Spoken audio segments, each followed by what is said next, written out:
Welcome back जी। Break के बाद एक बार फिर से कहते हैं खुशामदीद और सिलसिला वहीं से जोड़ते हैं। बुखारी साहब, ये जो बात जो एक नुक्ता मैं छोड़कर गई थी और जिस पर आपका एक खास पॉइंट ऑफ व्यू था, आपने कहा था कि पहले वो क्यों नहीं तोड़ते, बाद में क्यों नहीं तोड़ते। अब देखें ना, अभी राना सनाउल्लाह साहब के स्टेटमेंट्स आ रहे हैं और वो कहते हैं कि परवेज़ इलाही को नए सेटअप में वज़ीर-ए-आला बनाने का सोचा जा सकता है।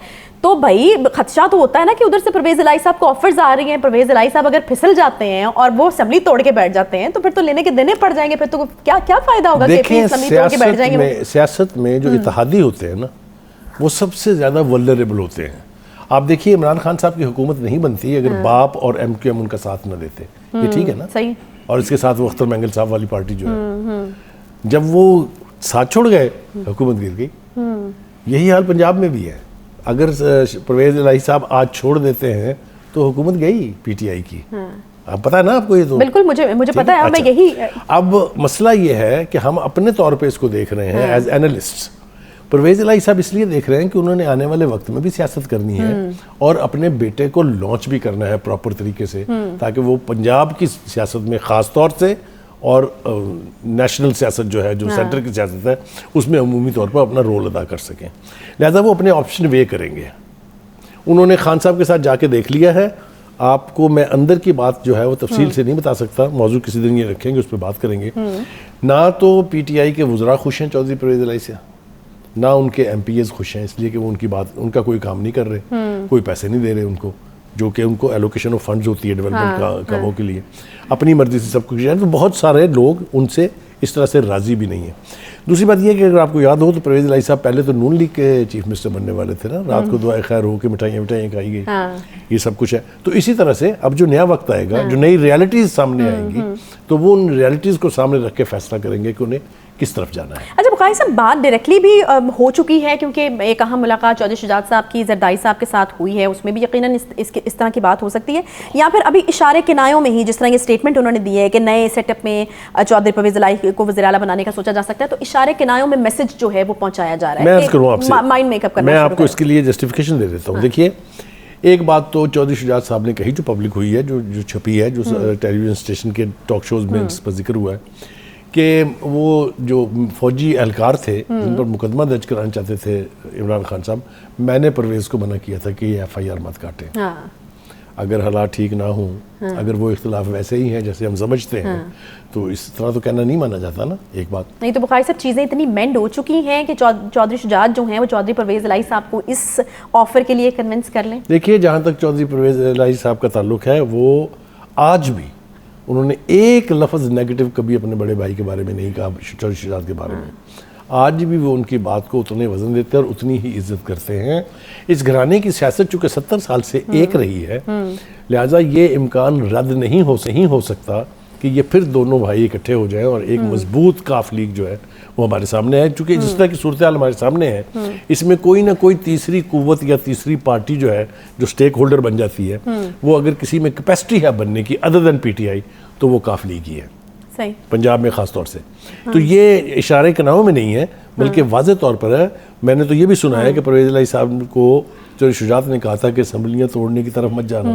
अच्छा, ऐसा लगता है बुखारी साहब मुझे कि चौधरी परवेज़ इलाही साहब या तो बड़े अहम हैं या फिर पसंदीदा होते हैं कुछ लोग आपके। बड़ी सख्त बातें आज उन्होंने की हैं शहबाज शरीफ साहब के बारे में, मियां नवाज शरीफ साहब के बारे में, चोर चोर के नारे लगते हैं ये वो, लेकिन उसके बावजूद भी उनको इस तरह की ऑफर्स मिलती है। देखिए, मैं अर्ज़ करूँ, जब आपका दुश्मन मजबूत हो ना, स्ट्रॉन्ग हो, फिर आपको इस तरह की एडजस्टमेंट्स और कॉम्प्रोमाइज़ करने पड़ते हैं। सियासत नाम ही कहो, it's a game of compromise. तो किसी के एलाइज को तोड़ लेना, किसी के एलाइज को साथ मिला लेना, यही सियासत का हिस्सा है। तो उनके आज के बयानात को फिर सीरियस ना लिया जाए अगर वो इस तरह के बयानात देते भी हैं। देखिए, अभी तो उन्हें वो बयान देने हैं इमरान खान साहब को खुश करने के लिए जिससे उनके ऊपर असेंबली तोड़ने का प्रेशर कम हो सके। ये मैं इसको बस वो एकदम से ना मुझे ज़हन में वो वाले बयान भी याद आ गए चौधरी परवेज़ इलाही साहब के, जो उन्होंने इमरान खान साहब के हवाले से पैम्पर बदलने वाले। तो मेरे ख्याल में दोनों तरफ वो जो है, अगर आप उन बयानों का दोनों का मुआवजा करें तो पता चलेगा कि वो वाले बयान ज़्यादा सख्त है। ठीक है, क्योंकि जब किसी ने कहा ना कि जी पेशावर से क्या आता है, तो उनका वहाँ से चप्पल आती है। याद है ना पेशावर का कोर कमांडर कौन था तब? तो वो ज़्यादा सख्त बातें थी, बिलाशुबा वो ज़्यादा सख्त बातें थी। देखिए जनाब, बात यह है कि ये तो दो जोड़ तोड़ की सियासत पाकिस्तान में और ख़ास तौर से पंजाब की सियासत का हुस्न है। ये होनी है, ये होगी और लास्ट मिनट तक होती रहेगी। लेकिन इस वक्त हम बात कर रहे हैं ये कि अगर नवाज शरीफ साहब आ जाते हैं इस सिनारियों में, तो मंजरनामा क्या होगा। सही। देखिए, मेरा ज़ाती ख्याल ये है कि एक तो लाहौर और पंजाब की सियासत ख़ास तौर से रीएक्टिवेट होगी इसलिए कि उनका वर्कर जो है 2-3 वजूहात पर शहबाज शरीफ साहब से, मरीम नवाज से नाराज़ है। ठीक है। वो वजूहात क्या हैं? वो वजूहात ये हैं कि आपने लाहौर में कम से कम 7 टिकट जो हैं लोटों को दिए जो मुनहरफ हो गए थे इमरान खान साहब के खिलाफ। वैसे 20 के 20 टिकट आपने मुनहरफ लोगों को दिए पंजाब के दीगर इलाकों में भी, तो वो वोटर बाहर नहीं निकला।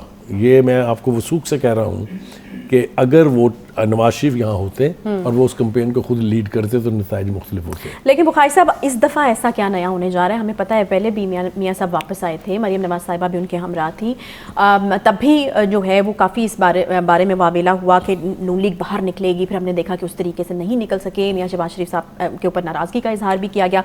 अब ऐसा क्या नई हिकमत अमली है? कौन निकाल रहा है? किसने अपने हाथ में ये जिम्मेदारी ली है कि जी पब्लिक को निकाल के ले आए? क्योंकि बहुत बड़ा बयान है ना राना साहब का कि मैं आपके सवाल का ऐसा मुख्तलिफ जवाब दूंगा कि आप इसके बाद सवाल नहीं करेंगे। जी दीजिए। जब वो तब वापस आए थे तब मुशर्रफ था, मुल्क का सरबरा, डिक्टेटर था। अब उनकी हुकूमत है वहाँ, आपको फर्क नहीं लगता? नहीं, पहले मुझे बताया आपको फर्क लगता है कि नहीं? मैं अभी की बात कर रही हूँ, अभी की बात जब वो गिरफ्तार हुए थे, मैं अभी की बात कर रही हूँ। अभी तो उन्हें 3 साल हो गए हुए, कब गिरफ्तार हुए थे? 3 साल से पहले की बात है, जब पाकिस्तान आए थे। वो आए थे, उनको वहाँ से एयरपोर्ट से वापस कर दिया गया था और नहीं आने दिया गया था, याद है मुझे अच्छी तरह, सीधे जेल गए थे। सही। देखिए, 1, 2, 3, 4 चीज़ें और हुई हैं साथ साथ जिसका हम इदराक नहीं कर रहे। मिसाल के तौर पे पहले आए इसहाक डार साहब वापस, ठीक है, उनके भी खिलाफ केसेस थे, उनके खिलाफ भी फैसले हुए थे, उनको पीटीआई कहती है एनआरओ दिया गया, लेकिन वो कोर्ट के जरिए आए वापस। अब सलमान शहबाज साहब आ रहे हैं, रूट वही है, तरीकाकार भी वही है, इसी तरीकाकार से आएंगे नवाज शरीफ साहब भी वापस। और जो हम सुन रहे हैं वो ये है कि वो लैंड करेंगे लाहौर में। नहीं आएंगे तो इसी तरीकाकार से। बुखारी साहब, ये जो राना साहब का इतना ये बड़ा बयान है, बड़ा दावा है कि उसी दिन फैसला हो जाएगा इलेक्शन का। उनका मतलब यही है कि बहुत ज्यादा तादाद में लोग जो है उनका इस्तकबाल के लिए आएंगे। मैं बताऊं ये दावा है या वाकई आएंगे? मैं अर्ज करूं, ये भी कहा जा रहा है कि भाई पंजाब में अभी भी हुकूमत पीटीआई की है, तो यहाँ उनकी पजीराई उस तरह की हो पाएगी कि नहीं हो पाएगी। लेकिन वो एक पंजाबी ज़बान में कहते हैं कि लोगों के अब चाके खुल गए हुए हैं। अच्छा। लोग जो है ना वो अब देख चुके हैं कि पीटीआई ने जो कुछ किया है वो भी आपके सामने है, जिस तरीके से उन्होंने सड़कों की सियासत की है वो भी आपके सामने है। अब मेरे ख्याल से पीपल्स पार्टी और नून लीग दोनों मिल के सड़कों की सियासत करेंगे और उन दोनों के पास बहुत ज़्यादा मुशक्क़त बर्दाश्त करने वाले वर्कर्स की तादाद मौजूद है। जो मुस्लिम लीग नून में इसलिए बाहर नहीं आ सके कि नवाज शरीफ साहब यहाँ नहीं थे, और मुझे इस बात पे भी बड़ा एतराज़ है कि लास्ट मिनट पे मरीम साहिबा भी भाग गई यहाँ से। मतलब ये भाग नहीं है ना कि जब सूरत हाल इतनी गंभीर हो। अब देखिए, आज़ाद कश्मीर में इलेक्शन हुए हैं, कोई देखिए आपने कैंपेन नून लीग का कोई बंदा वहाँ गया हो? वो जो रिजल्ट आया मैं तो उस पर बहुत हैरान हूँ कि वो वहाँ की मकामी क़यादत जो है उसी ने कुछ कर करा के ये रिजल्ट इतने अच्छे, एक सिटिंग गवर्नमेंट पीटीआई की वहाँ बैठी हुई है, उसके बावजूद अगर आप 2nd या 3rd नंबर पर हैं तो कमाल है। एनीवे, तो मेरा ख्याल है, मेरा अभी भी ये ख्याल है कि वालिद साहब आ जाएंगे, बेटी साहब नहीं आएंगी वापस अभी। अच्छा, वो उसके पीछे कोई वजह? मतलब ये स्ट्रेटजी हो सकती है या ये कोई कैलकुलेशन। लेकिन बुखारी साहब, मेरे ख्याल में एक आम वोटर उसको जिस तरह से देखता है वो तो यही है ना कि आप मैदान छोड़ के चले गए हैं और उनकी एब्सेंस ऑब्वियसली नुकसानदेह होती है, सियासी तौर पे तो नुकसानदेह होती है। मगर वो वापस आ रहे हैं तो फिर आप इसके लिए भी तैयार हो जाए ना कि शायद सूरत हाल बेहतर हो जाए उनके लिए। चलें, अल्लाह करे कि बेहतर हो जाए। लेकिन एक बात और जिसकी तरफ आप नहीं जा रही हैं वो ये है कि सदर अलवी साहब जो है, वैसे तो वो नॉन पार्टीजन होना चाहिए, क्योंकि जब सदर बन जाता है या स्पीकर बन जाता है तो वो पार्टी का नहीं रहता, लेकिन वो बाकायदा मुज़ाकरात कर रहे हैं फौजी क़यादत से भी और हुकूमत वक्त से भी। इसहाक डार से 5 मुलाकातें उनकी हो चुकी हैं, पीटीआई से भी कर रहे हैं। वही काफ़ी उनके ऊपर ये तबसरा हो रहा था सोशल मीडिया पे कि जनाब आप सदर होते हुए किस हैसियत में ये मुज़ाकरात कर रहे हैं। तो पीटीआई को ये महसूस हुआ कि वाकई एम्बैरसिंग बात है, तो उन्होंने एक बंदा नॉमिनेट कर दिया कि हमारे ब्याह पे शिबली फराज साहब जो है वो जाके। अब वैसे ये सवाल मैंने करना था आपसे, मैंने करना था कि शिबली फराज साहब की जरूरत क्या पड़ गई जब सदर साहब खुद मौजूद थे, तो आपने उसकी वजाहत कर दी मतलब कि ये चीज बताने के लिए कि सदर जो है वो विफाक का नुमाइंदा है और शिबली फराज साहब को पीटीआई की तरफ से जो है वो अपॉइंट किया गया। अच्छा, ये अगर मगर छोड़े सबलियां तोड़े बस, ये राना सलाम साहब का बयान है और ये बड़ी इंपॉर्टेंट बात है। नहीं, मैं आऊंगा इस पे। देखिए, जब मुकदमात कायम हो रहे थे पीएमएलएन पे और इसकी लीडरशिप पे, लोगों का ख्याल ये था कि ये मुकदमा जो है इसमें कोई ना कोई फैसला आएगा जिससे इनकी सियासत की छुट्टी हो जाएगी। सही। वो इसलिए नहीं हुआ कि वो केसेस वेल प्रिपेयर्ड नहीं थे। सुप्रीम कोर्ट ने भी कहा, चारों हाई कोर्ट्स ने कहा कि नैब के केसेस जो हैं वो उसमें एविडेंस नहीं थी, वो प्रॉपरली यानी प्रोसिक्यूट नहीं किए गए, इसलिए हर केस में उनकी जान जो छुटती गई। फिर जनाब इंटरनेशनल तरीके के ऊपर एक शख्स है जिसका नाम है मिर्ज़ा शहजाद अकबर। उसने कहा मुल्की अदालतों में तो कुछ नहीं हो रहा, मेरा बाहर ट्राई करते हैं। वो जिनको राणा साहब आज ढूंढ रहे थे। जी जी, राणा साहब नहीं ढूंढ रहे, उनको बहुत लोग ढूंढ रहे हैं, उनको मैं भी ढूंढ रहा हूँ। तो उन्होंने 3 कोशिशें की। हाँ। एक, उन्होंने नेशनल क्राइम एजेंसी जो है यूके की, वहाँ एवन फील्ड्स के हवाले से मनी लॉन्ड्रिंग का केस भेजा। फिर उन्होंने ब्रॉडशीट का केस जो है वो वहाँ कंटेस्ट किया, और फिर ये जो डेली मेल वाली स्टोरी थी, इन तीनों में से एग्जोनरेट हो चुके हुए हैं वो। ये बात आपको याद रखनी चाहिए। हाँ। ये बहुत बड़ा मॉरल बूस्टर है शहबाज शरीफ के लिए, कोई दो इसके अंदर राय नहीं है। और ये उनका बड़ापन है अगर वो ये कह रहे हैं कि मैं ना डेली मेल पे केस करूंगा ना शहजाद अकबर पे करूंगा, लेकिन उनकी पार्टी ये मुतालबा कर रही है कि आप उन पर हर्जाना और उसके ऊपर क्रिमिनल केस जो है वो लॉन्च करें।